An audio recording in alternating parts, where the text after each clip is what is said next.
Hello students, चलिए discuss कर लेते हैं ऑक्सीलेशंस पे बेस्ड एक क्वेश्चन को। तो यहाँ पे क्या दिया हुआ है कि the mass m shown in the figure oscillates in simple harmonic motion with amplitude a, the amplitude of the point p is. तो यहाँ पे हमारे पास एक कॉम्बिनेशन दिया हुआ है ब्लॉक एंड टू स्प्रिंग का। ठीक है, ये जो ब्लॉक है ये ऑक्सीलेट कर रहा है विद एन एम्पलीट्यूड a। तो पूछा गया है कि p पॉइंट पे ऑक्सीलेशन की एम्पलीट्यूड क्या होगी। तो यहाँ पे सोल्यूशन है। तो मान लीजिए कि हमें एक फोर्स इस m पे अप्लाई करते हैं और m जो है वो यहाँ से यहाँ दैट इज a डिस्प्लेसमेंट करती है। तो ये हो गई इसकी मैक्सिमम एम्पलीट्यूड। अब जब ये ब्लॉक यहाँ से यहाँ आया, a डिस्प्लेसमेंट किया होगा, तो स्प्रिंग 1 और स्प्रिंग 2 में भी एक एक्सटेंशन आया होगा। ठीक है, तो उस एक्सटेंशन को हम लोग a1 और a2 मान के चलते हैं।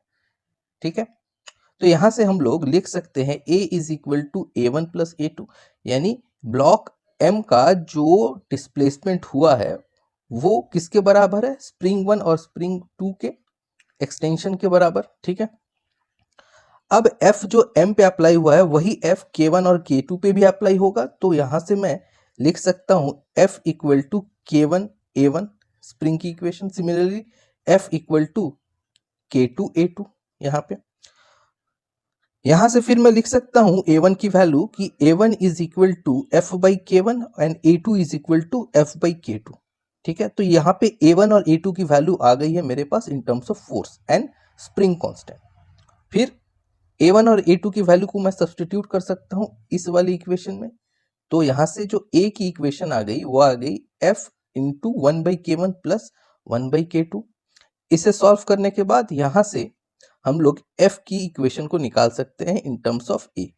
तो f is equal to k1 k2 a divided by k1 plus k2। ठीक है, ये आ गए हमारे पास फोर्स की expression in terms of spring constant k1 k2 and maximum amplitude of the block a। अब p पॉइंट पे जो एम्पलीट्यूड होगी वो किसके बराबर है, वो है देखिए amplitude of the oscillation of spring k1। ठीक है, यानी इस स्प्रिंग की जो एम्पलीट्यूड होगी वही पॉइंट P की भी एम्पलीट्यूड होगी। ठीक है, तो यहाँ से A1 यानी स्प्रिंग 1 की जो एम्पलीट्यूड है वो क्या होगी, वो होगी A1 equal to F by K one, पहले भी हम लोगों ने यूज किया हुआ है। और यहाँ से फिर हम लोग F की वैल्यू को पुट करके यहाँ से A1 की जो वैल्यू आ रही है वो आ रही है K2A divided by K1 plus K2। ठीक है,